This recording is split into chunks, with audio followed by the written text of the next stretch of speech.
ಕ್ರಮಕ್ಕಿಸ್ತಾ ಇದ್ದೇನೆ. ಬನ್ನಿ, ಇವತ್ತಿನ ದಿನವು ಕರ್ತನಿಂದ ನೇಮಿಸಲ್ಪಟ್ಟಿದೆ. ಇದನ್ನು ನಾವು ಆನಂದ ಪಡೋಣ, ಸಂತೋಷ ಪಡೋಣ. ಆನಂದ ಸಂತೋಷದೊಡನೆ ನಾವು ಕರ್ತನ ಆರಾಧಿಸುವ. ಬನ್ನಿ, ಫೇಸ್ಬುಕ್ಕಲ್ಲಿ ನೀವು ವಾಚ್ ಮಾಡ್ಬೋದು, ಯೂಟ್ಯೂಬಲ್ಲಿ ವಾಚ್ ಮಾಡ್ಬೋದು. ಯಾರು ನೀವು ಫಸ್ಟ್ ಟೈಮ್ ಯೂಟ್ಯೂಬಲ್ಲಿ ವೀಕ್ಷಿಸ್ತಾ ಇದ್ದೀರಿ, ನಮ್ಮ ಚಾನಲನ್ನು ಸಬ್ಸ್ಕ್ರೈಬ್ ಮಾಡಿದ್ರೆ ನೀವು ಸಬ್ಸ್ಕ್ರೈಬ್ ಮಾಡಿರಿ. ನೆಕ್ಸ್ಟ್ ನಾವು ಲೈವ್ ಬರುವಾಗ ನಿಮಗೆ ನೋಟಿಫಿಕೇಶನ್ ಬರ್ತದೆ. ನೀವು ಶೇರ್ ಮಾಡುವವರು ಶೇರ್ ಮಾಡ್ಬೋದು. ನಮ್ಮೊಟ್ಟಿಗೆ ಸಿಸ್ಟರ್ ರಶ್ಮಿ ಇದ್ದಾರೆ, ಅವರು ನಿಮ್ಮನ್ನು ಆರಾಧನೆ ನಡೆಸ್ತಾರೆ. ಮೊದಲು ನಾವು ಸ್ವಲ್ಪ ಹೊತ್ತು ಆರಾಧನೆ ಮಾಡುವ, ಮತ್ತೆ ನಾವು ದೇವರ ವಾಕ್ಯವನ್ನು ಧ್ಯಾನ ಮಾಡುವ. Thank you Father. ತಂದೆ, ನೀನು ಉನ್ನತನು ಸ್ವಾಮಿ, ನಿನ್ನ ಪ್ರೀತಿಯು ಅಪಾರವಾದದ್ದು. Thank you Father. Thank you Jesus. Thank you Lord, your presence Master.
ಪರಿಶುದ್ಧ ಆತ್ಮವ ನನಗೆ ಕೊಟ್ಟು ನಿನ್ ಪ್ರೀತಿಯ ಸುರಿಸಿದೆ. ಕಲ್ವಾರಿಯಲ್ಲಿ ರಕ್ತವ ಚೆಲ್ಲಿ ನನ್ನನ್ನು ರಕ್ಷಿಸಿದೆ. ಪರಿಶುದ್ಧ ಆತ್ಮವ ನನಗೆ ಕೊಟ್ಟು ನಿನ್ ಪ್ರೀತಿಯ ಸುರಿಸಿದೆ. ಎಲ್ರೋಹಿ ಎಲ್ರೋಹಿ ನನ್ನನು ಕಂಡಿರುವೆ. ಎಲ್ರೋಹಿ ಎಲ್ರೋಹಿ ನನ್ನನು ಕಂಡಿರುವೆ. ಆರಾಧನೆ ಆರಾಧನೆ ಆರಾಧನೆ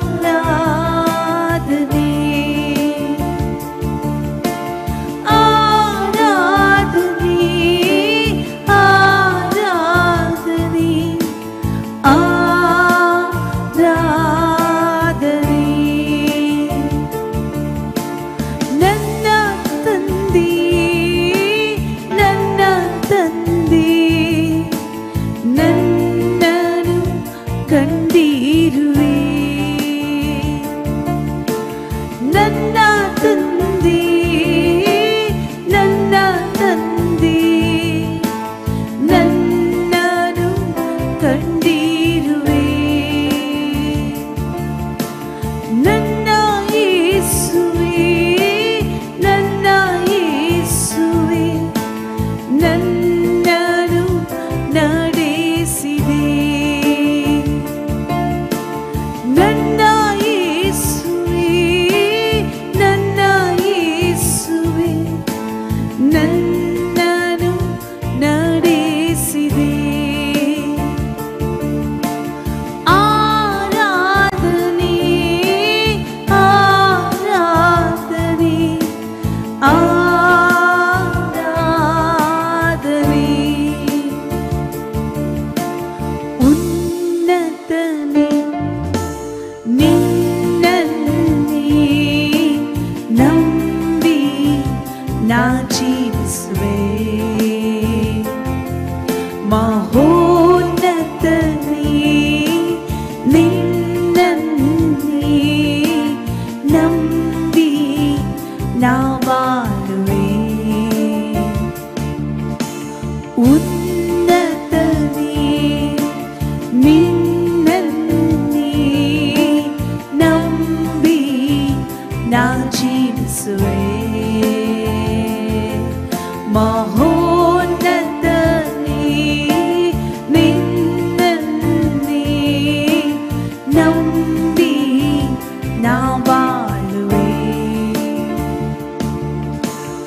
ಆರಾಧನೆ ಆರಾಧನೆ ಆರಾಧನೆ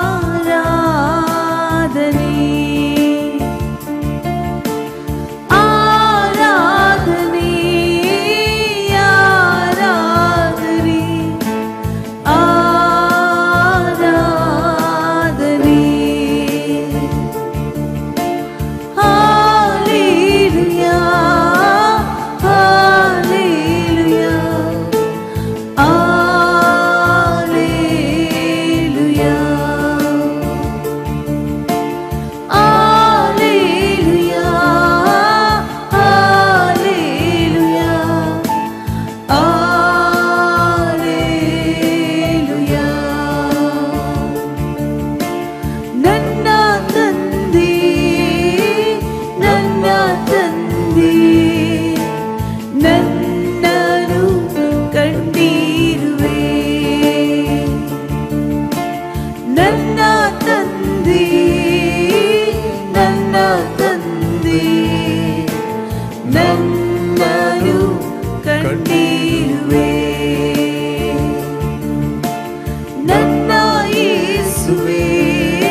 ರಕ್ಷಿಸಿದೆ. Hallelujah, hallelujah, hallelujah,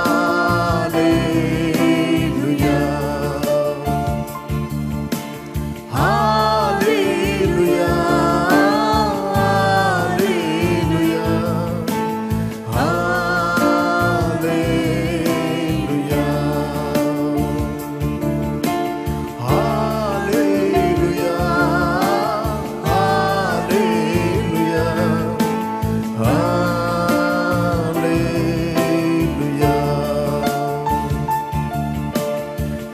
hallelujah, hallelujah, hallelujah,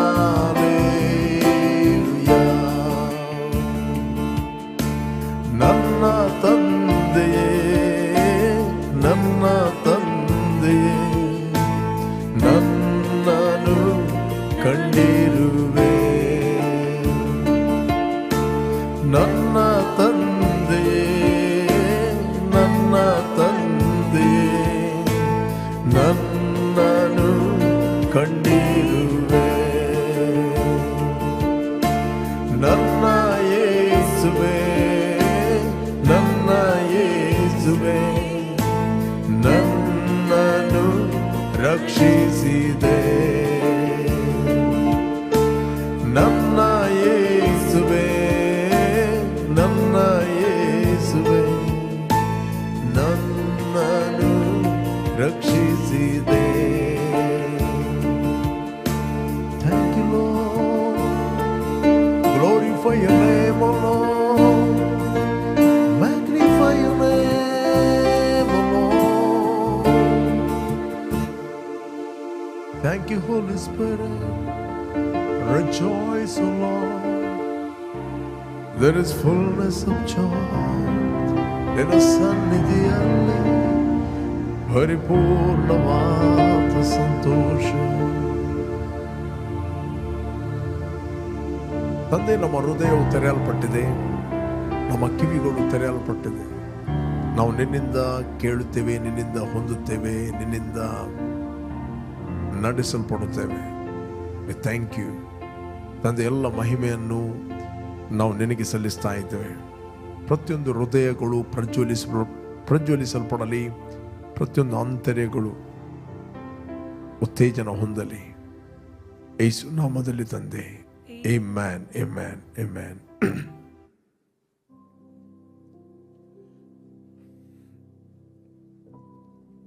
price God. ಯೇಸು ಕ್ರಿಸ್ತನ ಹೆಸರಿನಲ್ಲಿ ನಿಮ್ಮನ್ನು ನಾನು ವಂದಿಸ್ತಾ ಇದ್ದೇನೆ. ಬನ್ನಿ, ನಾವು ಸ್ವಲ್ಪ ಹೊತ್ತು ದೇವರ ವಾಕ್ಯವನ್ನು ಧ್ಯಾನ ಮಾಡುವ. ಬನ್ನಿ, ಎಲ್ಲಿಂದ ವಾಚ್ ಮಾಡ್ತಾ ಇದ್ದೀರಿ? ಕಮ್.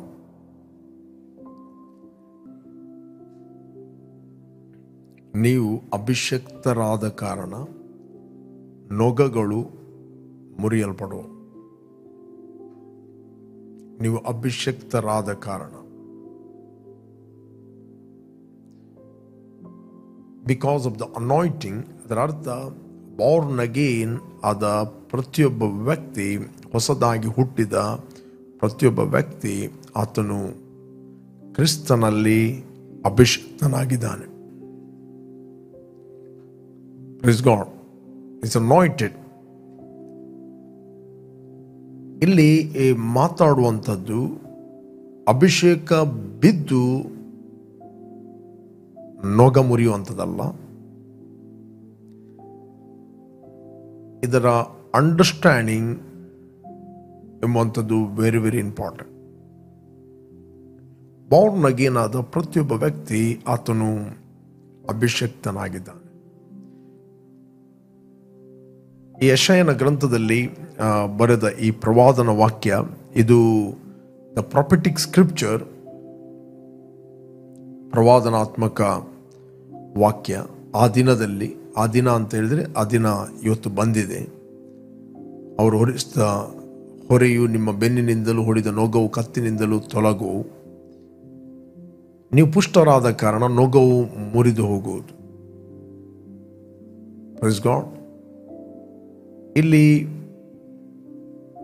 ಯೆಶಾಯನ ಗ್ರಂಥದಲ್ಲಿ ಇದು ವಾಗ್ದಾನವಾಗಿತ್ತು, ಇದು ಫ್ಯೂಚರ್ ಆಗಿತ್ತು. ಬಟ್ ಈ ವಾಗ್ದಾನವು ಕ್ರಿಸ್ತನಲ್ಲಿ ನೆರವೇರಿದೆ. 2 Corinthians 1 chapter 20 verse, 1 ಕೊರಿಂಥ 2 ಕೊರಿಂಥ 1ನೇ ಅಧ್ಯಾಯ 20ನೇ ವಚನ. ನಿಶ್ಚಯವಾಗಿ ದೇವರ ವಾಗ್ದಾನಗಳು ಎಷ್ಟೇ ಇದ್ದರು ಕ್ರಿಸ್ತನಲ್ಲೇ ದೃಢವಾಗುತ್ತವೆ.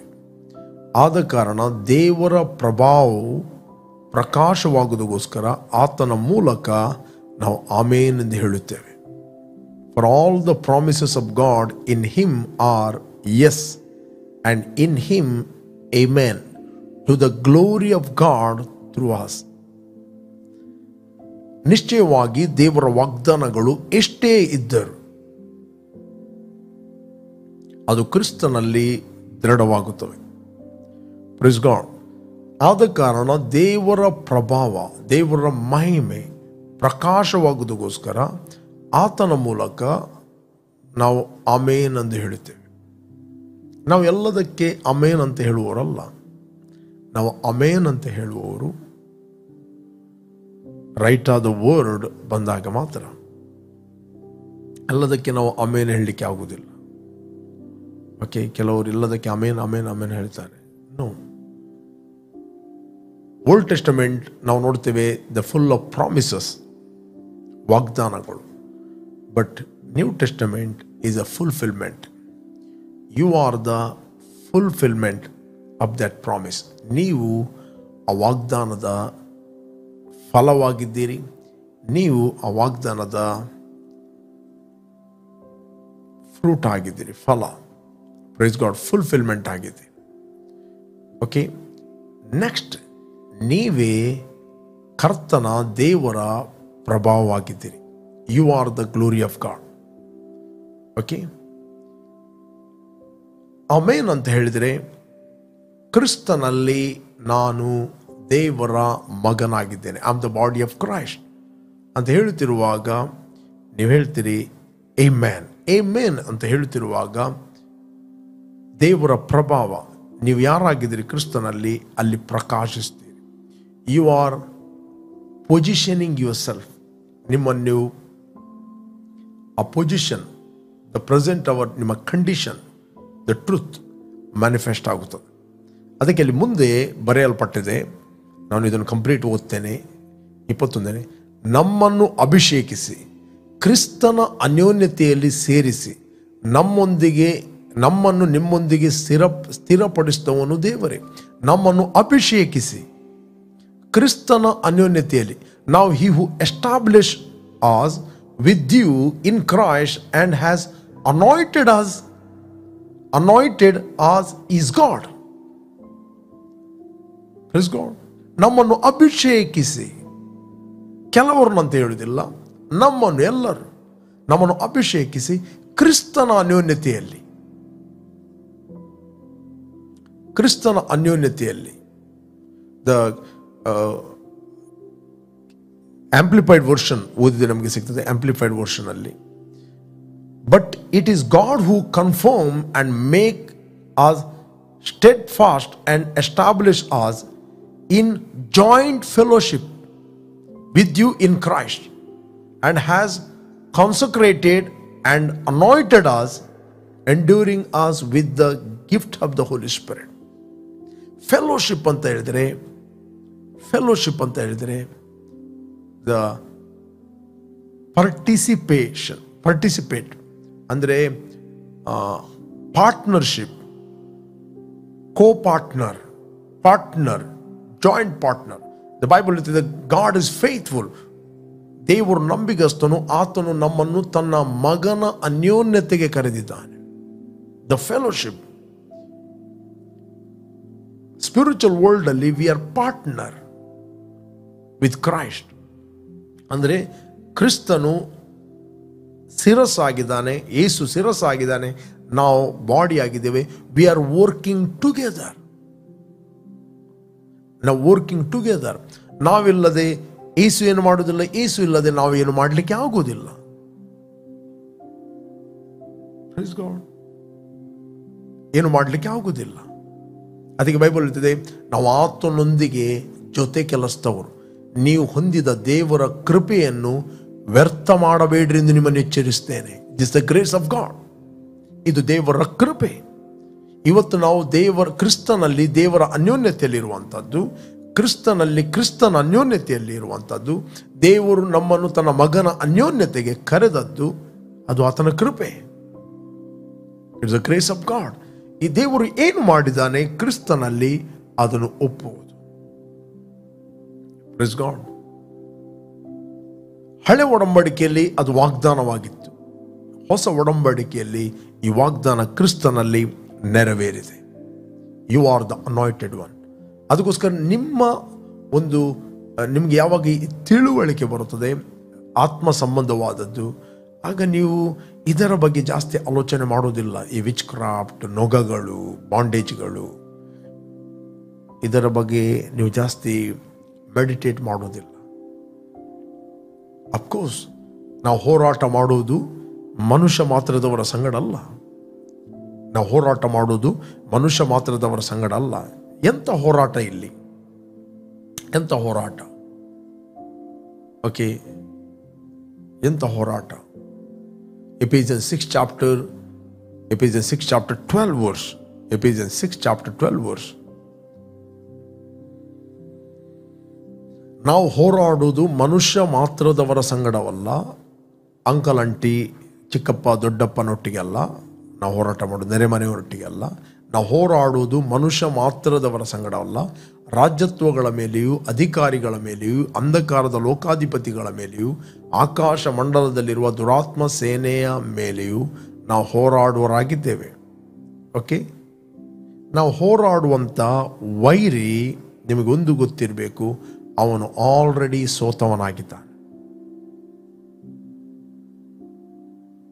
ಓಕೆ, ನಾವು ಹೋರಾಡುವುದು ಮನುಷ್ಯ ಮಾತ್ರದವರ ಸಂಗಡ ಅಲ್ಲ, ರಾಜ್ಯತ್ವಗಳ ಮೇಲೆಯೂ ಅಧಿಕಾರಿಗಳ ಮೇಲೆಯೂ ಈ ಅಂಧಕಾರದ ಲೋಕಾಧಿಪತಿಗಳ ಮೇಲೆಯೂ ಆಕಾಶ ಮಂಡಲದಲ್ಲಿರುವ ದುರಾತ್ಮ ಸೇನೆಯ ಮೇಲೆಯೂ ನಾವು ಹೋರಾಡುವರಾಗಿದ್ದೇವೆ. ನೆಕ್ಸ್ಟ್ ಹೇಳ್ತದೆ, ಆದ್ದರಿಂದ ಕಠಿಣ ಯುದ್ಧವು ನಡೆಯುವ ದಿವಸದಲ್ಲಿ ಆ ವೈರಿಗಳನ್ನು ಎದುರಿಸುವುದಕ್ಕೂ ಮಾಡಬೇಕಾದೆಲ್ಲವನ್ನು ಮಾಡಿ ಜಯಶಾಲಿಗಳಾಗಿ ನಿಲ್ಲುವುದಕ್ಕೂ, ಮಾಡಬೇಕಾದೆಲ್ಲವನ್ನು ಮಾಡಿ ಜಯಶಾಲಿಗಳಾಗಿ ನಿಲ್ಲುವುದಕ್ಕೂ ಶಕ್ತರಾಗುವಂತೆ ದೇವರು ದಯಪಾಲಿಸುವ ಸರ್ವಾಯುಧಗಳನ್ನು ಧರಿಸಿಕೊಳ್ಳಿರಿ. ಓಕೆ, ಜಯಶಾಲಿಗಳಾಗಿ ನಿಲ್ಲುವುದಕ್ಕೂ, ಅದರ ಅರ್ಥ ನೀವು ಆಲ್ರೆಡಿ ಜಯ ಹೊಂದಿದವರು ಜಯದಲ್ಲಿ ನಿಲ್ಲುವುದಕ್ಕೂ. ಓಕೆ,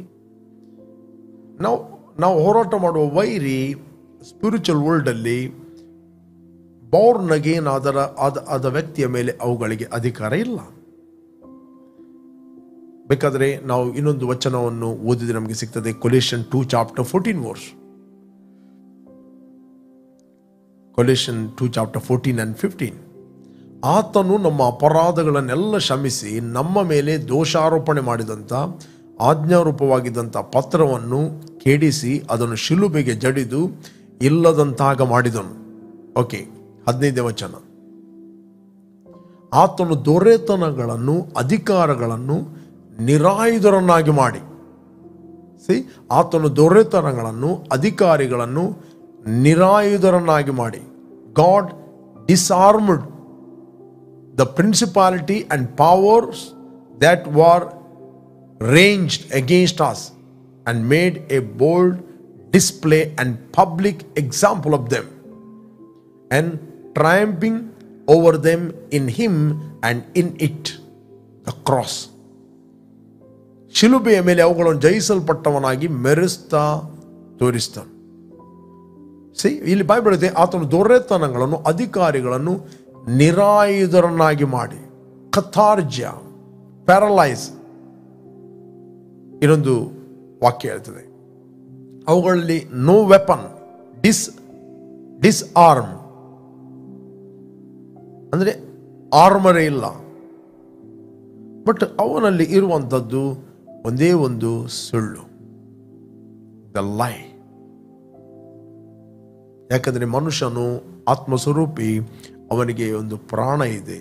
ಈ ಪ್ರಾಣದಲ್ಲಿ ನಮ್ಮ ಮೈಂಡ್, ನಮ್ಮ ವಿಲ್, ನಮ್ಮ ಇಮೋಷನ್ ಇದೆ. ಈ ಮೈಂಡಲ್ಲಿ ನಮಗೆ ಮೈಂಡ್ ಮತ್ತು ವಿಲ್ಲಲ್ಲಿ ನಾವು ಯಾವ ಥಾಟ್ಗಳನ್ನು ಅಂಗೀಕಾರ ಮಾಡ್ಬೋದು, ಆ ಥಾಟ್ಗಳನ್ನು, ಆಲೋಚನೆಗಳನ್ನು ಅಕ್ಸೆಪ್ಟ್ ಮಾಡ್ಬೋದು, ರಿಜೆಕ್ಟ್ ಮಾಡ್ಬೋದು. ಅವನಲ್ಲಿ ಇರುವಂಥ ಒಂದೇ ಒಂದು ವೆಪನ್, ಅದು ಸುಳ್ಳು. ಇವತ್ತು ನಾವು ನಿಲ್ಲಬೇಕಾದ್ದು ಎಲ್ಲಿ ಅಂತ ಹೇಳಿದರೆ, ಕರ್ತನಲ್ಲಿಯೂ, ಅಂದರೆ ಕರ್ತನಲ್ಲಿ ನಾವು ಯಾರಾಗಿದ್ದೇವೆ, ಕರ್ತನಲ್ಲಿಯೂ ಆತನ ಅತ್ಯಧಿಕವಾದ ಶಕ್ತಿಯನ್ನು ಆಶ್ರಯಿಸಿಕೊಂಡವರಾಗಿ ಬಲಗೊಳ್ಳಿ. ನಿಮ್ಮಷ್ಟಕ್ಕೆ ನೀವು ಬಲಗೊಳ್ಳಿರಿ ಅಂತ ಹೇಳುವುದಿಲ್ಲ. ಆತನ ಅತ್ಯಧಿಕವಾದ ಶಕ್ತಿ ಅಂದರೆ ಪವಿತ್ರ ಆತ್ಮನನ್ನು ಆತುಕೊಳ್ಳಿರಿ ಮತ್ತು ಸೈತಾನನ ತಂತ್ರೋಪಾಯಗಳನ್ನು ಎದುರಿಸಿ ನಿಲ್ಲುವುದಕ್ಕೆ. ಎಫೆಸಿಯನ್ 6:10 ವರ್ಸ್. ಎಫೆಸಿಯನ್ 6:10 ವರ್ಸ್ ಹೇಳ್ತದೆ, ಕಡೇ ಮಾತನೆಂದರೆ ನೀವು ಕರ್ತನನ್ನು, ಆತನ ಅತ್ಯಧಿಕವಾದ ಶಕ್ತಿಯನ್ನು ಆಶ್ರಯಿಸಿಕೊಂಡವರಾಗಿ ಬಲಗೊಳ್ಳಿರಿ. ಓಕೆ, ದೇವರ ವಾಕ್ಯ ಹೇಳಿದೆ, finally my brother be strong in the Lord and in the power of his mind. Finally my brother be weak ಅಂತ ಹೇಳುವುದಿಲ್ಲ, ಬಲಹೀನರ ಆಗಿರಿ ಅಂತ ಹೇಳುವುದಿಲ್ಲ. ಬಲಾಢ್ಯರಾಗಲಿಕ್ಕೆ, ಬಲ ಹೊಂದಲಿಕ್ಕೆ ದೇವರು ಪ್ರತಿಯೊಬ್ಬ ವಿಶ್ವಾಸಿಗೆ ರೆಸ್ಪಾನ್ಸಿಬಿಲಿಟಿ ಕೊಟ್ಟಿದ್ದಾನೆ. ನೀವು ದೇವರಿಗೆ ನನ್ನ ಬಲಪಡಿಸು ಅಂದರೆ ನೀವು ಬಲ ಹೊಂದುವುದಿಲ್ಲ. ದೇವರೇ, ಪ್ರಾರ್ಥನೆ ನನ್ನ ಬಲಪಡಿಸಿ ಅಂತ ಬಲಪಡಿಸು. ನೀವು ಯಾರಾದರೂ ತಂದೆ ತಾಯಿಗಳ ಮುಂದೆ ಹೇಳ್ತೀನಿ, ಮಮ್ಮಿ ನನ್ನ ಸ್ಟ್ರಾಂಗ್ ಮಾಡಿದ್ರೆ ಊಟ ಮಾಡು ಅಂತ ಹೇಳ್ತಾಳೆ ಅಷ್ಟೇ. 2 ಎಗ್ಗು ತಿನ್ನು ಅಂತ ಹೇಳ್ತಾಳೆ ಅಷ್ಟೇ. ನಾನು ಕೊಟ್ಟ ಆಹಾರವನ್ನು ತಿನ್ನು, ಆಗ ಸ್ಟ್ರಾಂಗ್ ಆಗ್ತಿ. ಇಲ್ಲ, ನಾನು ಫುಲ್ಲು ನಿನ್ನ ಹತ್ರ ಬೇಡಿಕೊಳ್ತೇನೆ, ನೀನು ಸ್ಟ್ರಾಂಗ್ ಮಾಡುವಂತ. ನೋ, ಅವಳು ಕೊಟ್ಟದನ್ನು ತಿನ್ನಬೇಕು ನಿಮ್ಮ ಮಮ್ಮಿ, ಆಗ ನೀವು ಸ್ಟ್ರಾಂಗ್ ಆಗ್ತೀರಿ. ಅದೇ ರೀತಿ ಸ್ಪಿರಿಚುವಲ್ ಸ್ಟ್ರಾಂಗ್ ಆದರೆ, ನಾನು ಇಡೀ ದಿನ ಪ್ರಾರ್ಥನೆ ಮಾಡುತ್ತಾನೆ ಸ್ಟ್ರಾಂಗ್ ಆಗಲಿ, ಇಲ್ಲ ನಾನು ಸ್ಟ್ರಾಂಗ್ ಆಗಬೇಕಂದು ಉಪವಾಸ ಮಾಡ್ತಾ ಇದ್ದೇನೆ. ಉಪವಾಸ ಮಾಡಿದ್ರಿಂದ ಸ್ಟ್ರಾಂಗ್ ಆಗುವುದಿಲ್ಲ, ದೇವರ ವಾಕ್ಯವನ್ನು ಮೆಡಿಟೇಟ್ ಮಾಡಿದ್ದರಿಂದ ನೀವು ಸ್ಟ್ರಾಂಗ್ ಆಗುವುದು. ಉಪವಾಸ ಹೆಲ್ಪ್ ಮಾಡ್ತದೆ ದೇವರ ವಾಕ್ಯವನ್ನು ಮೆಡಿಟೇಟ್ ಮಾಡಲಿಕ್ಕೆ. It will help you. ನೀವು ಉಪವಾಸ ಮಾಡಿದ್ದರಿಂದ ದೇವರು ಬದಲಾಗುವುದಿಲ್ಲ, ನೀವು ಉಪವಾಸ ಮಾಡಿದ್ದರಿಂದ ನೀವು ಬದಲಾಗುತ್ತೀರಿ. What is the purpose you are fasting? Fasting or dieting? Right? Check your heart. What is your purpose in your heart? ದೇವರು ಫೈನಲಿ ನೋಡುವಂಥದ್ದು ನಿನ್ನ ಹೃದಯವನ್ನು. ಯಾವ ಉದ್ದೇಶದಲ್ಲಿ ಫಾಸ್ಟಿಂಗ್ ಮಾಡ್ತಾ ಇದ್ದೆ? Fasting is good. It will help you to yield to the Holy Spirit. Fasting ಅಂತ ಹೇಳಿದ್ರೆ ನಮಗೆ ಏನು ಊಟ ಇಲ್ಲ ಅಂತ ಹೇಳಿ ಫಾಸ್ಟಿಂಗ್ ಮಾಡುವುದಲ್ಲ. ಫಾಸ್ಟಿಂಗ್ ಮಾಡಬೇಕು, ಎಲ್ಲವಿದ್ದು ತಿನ್ನಲಿಕ್ಕೆ ಎಲ್ಲ ಇದೆ, ಸ್ಟಿಲ್ ನೀನು ಊಟ ಮಾಡುವುದಿಲ್ಲ. You are separating your time. ನಿನ್ನ ಸಮಯವನ್ನು ನೀನು ಉಪವಾಸ ಅಂದರೆ ಪ್ರತ್ಯೇಕ ವಾಸ ಮಾಡುತ್ತೆ. ಕೇವಲ ಊಟವನ್ನು ಮಾತ್ರ ಬಿಡ್ತಾರೆ. ಕೆಲವರು ವಾಕ್ಯ ಓದುವುದಿಲ್ಲ, ವಾಕ್ಯ ಮೆಡಿಟೇಟ್ ಮಾಡುವುದಿಲ್ಲ, ಅವರು ಪ್ರಾರ್ಥನೆ ಮಾಡುವುದಿಲ್ಲ, ಊಟ ಬಿಡ್ತಾರೆ. ಉಪವಾಸ ಅಂದರೆ ಮೊಬೈಲ್ನಿಂದ ಉಪವಾಸ ಆಗಬೇಕು, ಯೂಟ್ಯೂಬ್ನಿಂದ ಉಪವಾಸ ಆಗಬೇಕು, ಪ್ರತ್ಯೇಕ ಆಗಬೇಕು. ಓಕೆ, ಅಂದರೆ ನಿನ್ನ ಸ್ಪಿರಿಚುವಲ್ ಗ್ರೋತಿಗೆ ಏನು ಅಡ್ಡಿಯಾಗುವ ಸಂಗತಿಗಳು ಅವುಗಳು ಕಟಪ ಆಗಬೇಕು. ಕೆಲವರು ಉಪವಾಸ ಅಂದರೆ ದಿನಕ್ಕೆ 10 ಚಹಾ ಕುಡಿತಾರೆ. ಆ ದಿವಸ ಹೆಂಡತಿಗೆ ಜಾಸ್ತಿ ಕೆಲಸ ಇವರ ಉಪವಾಸದಿಂದ. ಗಂಟೆಗೊಂದು ಟೀ. ಮತ್ತು ಕೆಲವರು ಉಪವಾಸ ಅಂತ ಹೇಳಿಕೊಂಡು ಗಂಜಿಯನ್ನು ನೀರು ಮಾಡಿ ಕುಡಿಯೋರಿದ್ದಾರೆ. ಯಾಕಂದರೆ ನನ್ನದು liquid fasting pastor, liquid fasting. ಚುಕ್ಕು ಜ್ಯೂಸು, ಆ್ಯಪಲ್ ಜ್ಯೂಸು ಮಾಡಿ ಕುಡಿದು ಹೊಟ್ಟೆ ತುಂಬ ಆಗಿ.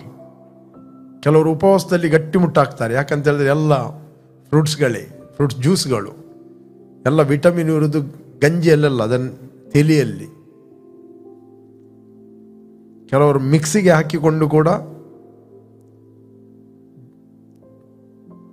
ಜ್ಯೂಸ್ ಮಾಡಿ ಕುಡಿಯೋರಿದ್ದಾರೆ. ಯಾಕಂದರೆ liquid fasting. What is the purpose the fasting? Right? ತೊಂದರೆ ಇಲ್ಲ, ಫಾಸ್ಟಿಂಗ್ ಮಾಡಿ. ಬಟ್ ಉದ್ದೇಶ ಏನು? ಯಾವ ಉದ್ದೇಶಕ್ಕೋಸ್ಕರ ಫಾಸ್ಟಿಂಗ್ ಮಾಡ್ತೀರಿ? ಯಾಕೆ ನಾವು ಫಾಸ್ಟಿಂಗ್ ಮಾಡೋದು ಅಂತ ಹೇಳಿದ್ರೆ, ನಮ್ಮ ಸಮಯ ಅದರ ಮೇಲೆ ಹೋಗಬಾರದು, ಊಟದ ಮೇಲೆ ಅಥವಾ ಯಾವುದರ ಮೇಲೆ.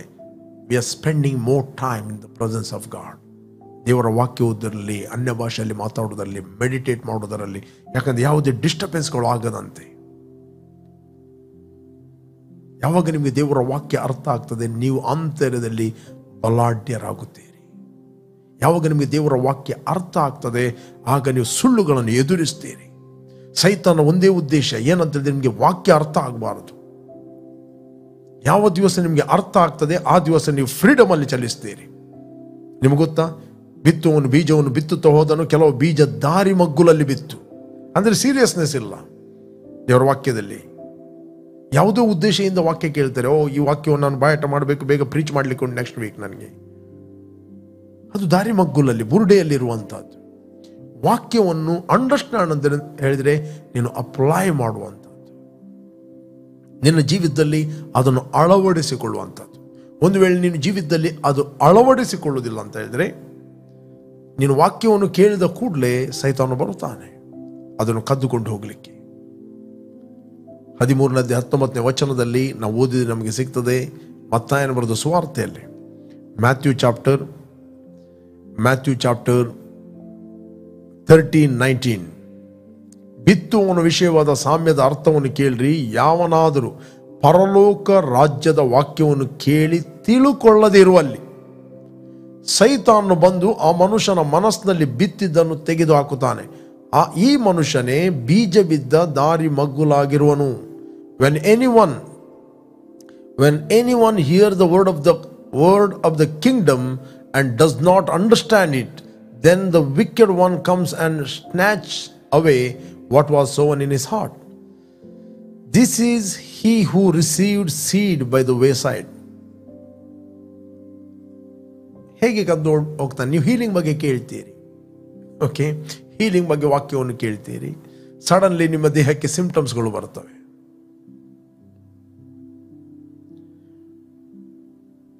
ಈಗ ಆ ವಾಕ್ಯವನ್ನು ತಿಳ್ಕೊಂಡು ಆ ವಾಕ್ಯವನ್ನು ಆಕ್ಟ್ ಮಾಡಬಹುದು ಅಥವಾ ಅಕ್ಸೆಪ್ಟ್ ಮಾಡಬಹುದು, ರಿಜೆಕ್ಟ್ ಮಾಡಬಹುದು. ಸಿಕ್ನೆಸ್ ಅನ್ನು ರಿಜೆಕ್ಟ್ ಮಾಡಬಹುದು. ಫೈನಾನ್ಸ್ ಬಗ್ಗೆ ಕೇಳ್ತೀರಿ, ಸಡನ್ಲಿ ಬ್ಲಾಕ್ ಆದಾಗ್ತದೆ. ಎಷ್ಟು ವಾಕ್ಯ ಕೇಳಿದ್ವಿ, ಯಾಕೆ? ಸೈತಾನ ಬರುವುದಂತ ಹೇಳಿದ್ರೆ ಅದನ್ನು ಕೊಂಬು ಹಿಡ್ಕೊಂಡು ಬಾಲ ಹಿಡ್ಕೊಂಡು ಬರುವುದಿಲ್ಲ. ಆತನು ಸಿಚುವೇಶನ್ಗಳ ಮೂಲಕ ಬರುತ್ತಾನೆ. But you need to act God's word. ನೀವು ದೇವರ ವಾಕ್ಯವನ್ನು ಆಕ್ಟ್ ಮಾಡಬೇಕು. ಪ್ರೇರೆ, ಇಲ್ಲಿ ಸತ್ಯವೇದಲ್ಲದೆ ಕಡೆಯ ಮಾತೇನೆಂದರೆ ನೀವು ಕರ್ತನಲ್ಲಿಯೂ ಆತನ ಅತ್ಯಧಿಕವಾದ ಶಕ್ತಿಯನ್ನು ಆಶ್ರಯಿಸಿಕೊಂಡವರಾಗಿ ಬಲಗೊಳ್ಳಿರಿ. Be strong.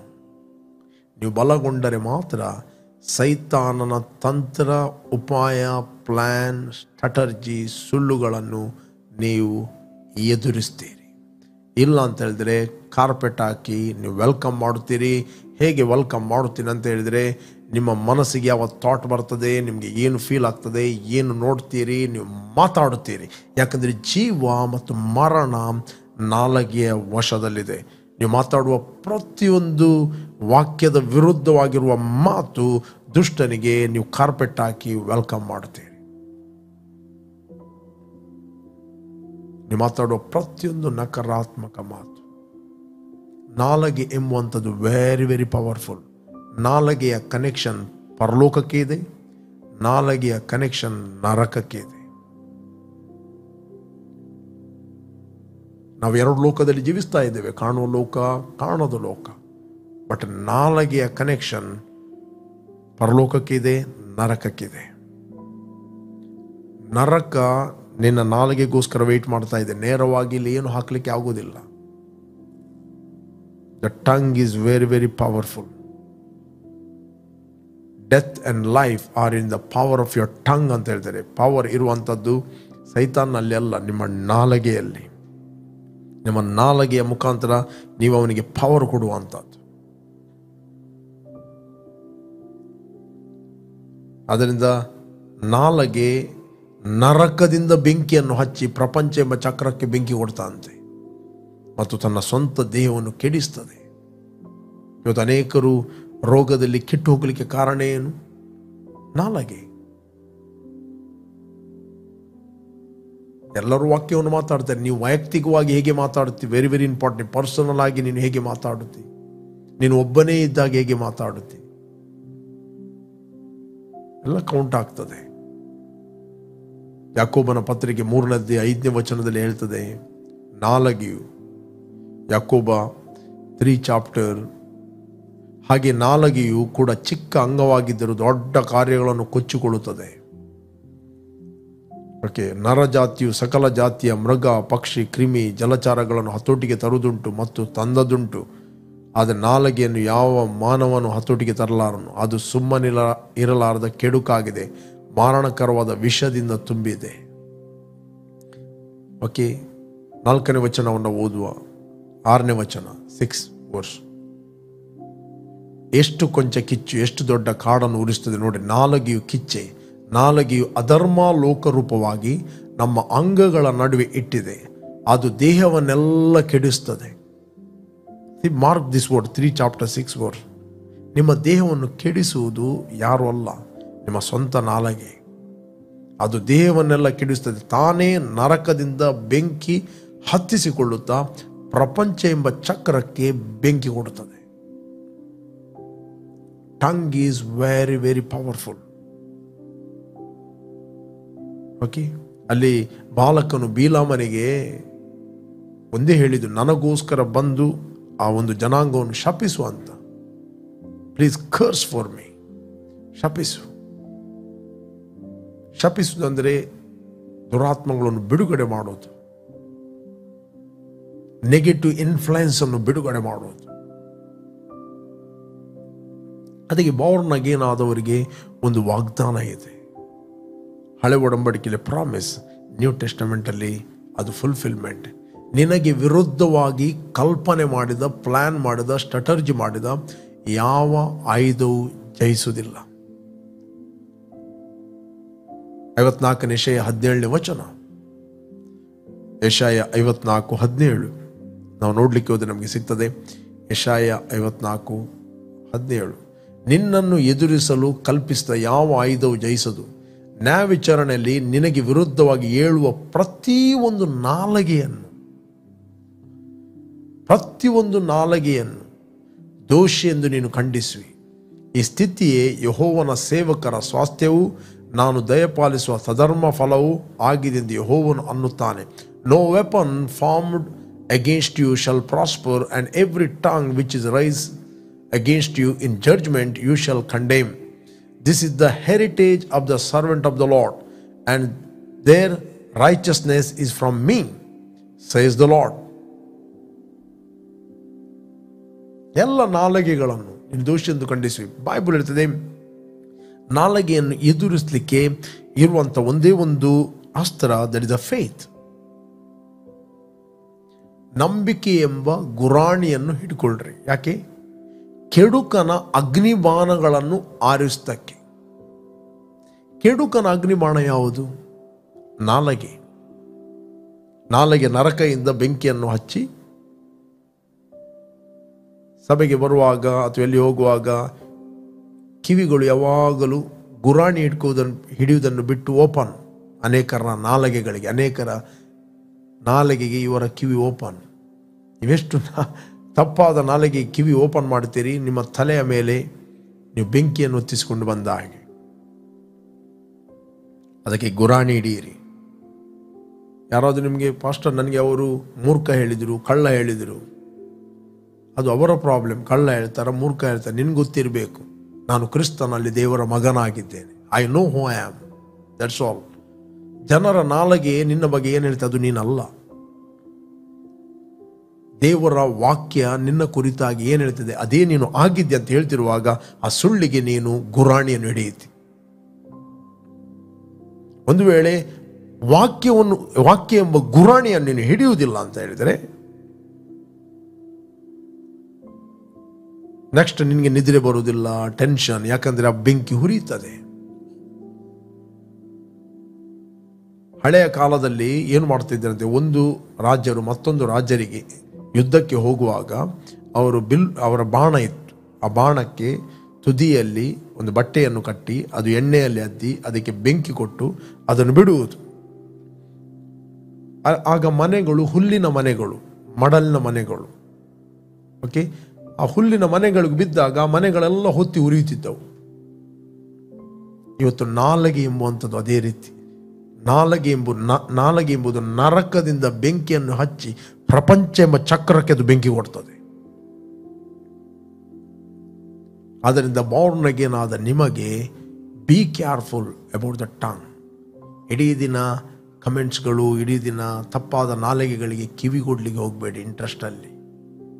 ಅದರರ್ಥ ನೀವು ಬೆಂಕಿಯನ್ನು ನೋಡಲಿಕ್ಕೆ ಇಂಟ್ರೆಸ್ಟ್ ಇದ್ದ ಹಾಗೆ. ಮತ್ತು ತಲೆಯ ಮೇಲೆ ಬೆಂಕಿ ಇಟ್ಕೊಂಡು ಬರಬೇಡ್ರಿ.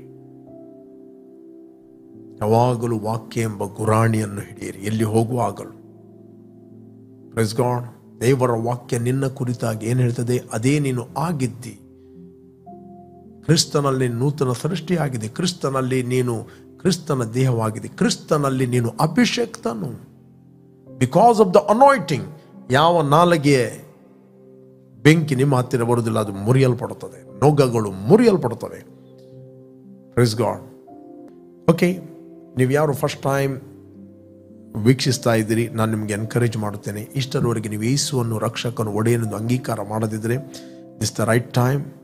ನಿಮ್ಮ ಹೃದಯದಲ್ಲಿ ಯೇಸುವನ್ನು ಕರೆಯಿರಿ. Salvation is the greatest gift.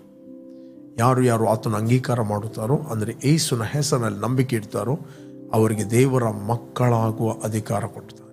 You will receive eternal life. ನಿತ್ಯ ಜೀವವನ್ನು ಹೊಂದುತ್ತೀರಿ. Okay, let's pray. Thank you Father. ತಂದೆ, ಭೂಮಿ ಆಕಾಶಗಳನ್ನು ಉಂಟು ಮಾಡಿದ ನೀನಾಗಿದೆ. ನೀನು ನಮ್ಮ ಮೇಲೆ ಪ್ರೀತಿ ಮಾಡಿ ನಿನ್ನ ಒಬ್ಬನೇ ಮಗನಾದ ಯೇಸುವನ್ನು ನೀನು ಕಳಿಸ್ತಿ. ಆತ ನಮಗೋಸ್ಕರ ಕ್ರೂಜೆಯಲ್ಲಿ ಸತ್ತು ರಕ್ತವನ್ನು ಸುರಿಸಿ ಹೂಣಲ್ಪಟ್ಟು 3ನೇ ದಿನ ಸತ್ತವರ ಒಳಗಿಂದ ಆತನು ಎದ್ದು ಬಂದಿದ್ದಾನೆ. ನಾವು ನಮ್ಮ ಹೃದಯದಲ್ಲಿ ನಂಬುತ್ತೇವೆ, ಬಾಯಿಂದ ಅರಿಕೆ ಮಾಡುತ್ತೇವೆ, ಯೇಸುವೆ ನಮ್ಮ ಕರ್ತನು. ನಾವು ನಂಬುತ್ತೇವೆ, ನಮಗೆ ಬಿಡುಗಡೆ ಆಯಿತು. ನೀನು ವಾಗ್ದಾನ ಮಾಡಿದ ಪವಿತ್ರ ಆತ್ಮ ವರವನ್ನು ನಾವು ನಂಬಿಕೆಯ ಮೂಲಕ ಹೊಂದುತ್ತೇವೆ. Thank you Lord. ಇವತ್ತು ನಮ್ಮ ಹೃದಯದಲ್ಲಿ ಮಾತಾಡಿದಿ. ನಾವು ಕ್ರಿಸ್ತನಲ್ಲಿ ಯಾರಾಗಿದ್ದೇವೆ, ನಮಗೇನು ಕೊಡಲ್ಪಟ್ಟಿದೆ ಮತ್ತು ನಂಬಿಕೆ ಎಂಬ ಗುರಾಣಿಯನ್ನು ನಾವು ಹಿಡಿತೇವೆ. ನಾವು ಅಭಿಷಕ್ತರಾದ ಕಾರಣ ಕ್ರಿಸ್ತನಲ್ಲಿ ನೊಗಗಳು ಮುರಿಯಲ್ಪಟ್ಟಿದೆ. ಯಾವ ರೋಗವು, ಯಾವ ಉಪದ್ರವವು ನಮ್ಮ ಗುಡಾರದ ಬಳಿಗೆ ಅದು ಬರುವುದೇ ಇಲ್ಲ. ತಂದೆ, ನಮ್ಮ ನಾಲಿಗೆಯಲ್ಲಿ ಯಾವಾಗಲೂ ನಿನ್ನ ಮಾತುಗಳಿದೆ. ನಾವು ಪರಲೋಕವನ್ನು ಭೂಲೋಕದಲ್ಲಿ ಬಿಡುಗಡೆ ಮಾಡುವುದಕ್ಕೋಸ್ಕರ ನೇಮಿಸಲ್ಪಟ್ಟಿದ್ದೇವೆ. We are appointed to hear the voice of God, to see the righteous one and know you will O God. ನಿನ್ನ ಚಿತ್ತವನ್ನು ತಿಳಿಯಲು ನಮ್ಮನ್ನು ನೀನು ಆರಿಸ್ತಿ. ಅದಕ್ಕೋಸ್ಕರ ಸ್ತೋತ್ರ. Thank you. ಯಾರೆಲ್ಲ ವೀಕ್ಷಿಸ್ತಾ ಇದ್ದಾರೆ ಅವರೆಲ್ಲರೂ ಪವಿತ್ರಾತ್ಮ ಭರಿತರಾಗಲಿ. I release the supernatural anointing and grace and favour of God in Jesus name. Amen, amen, amen.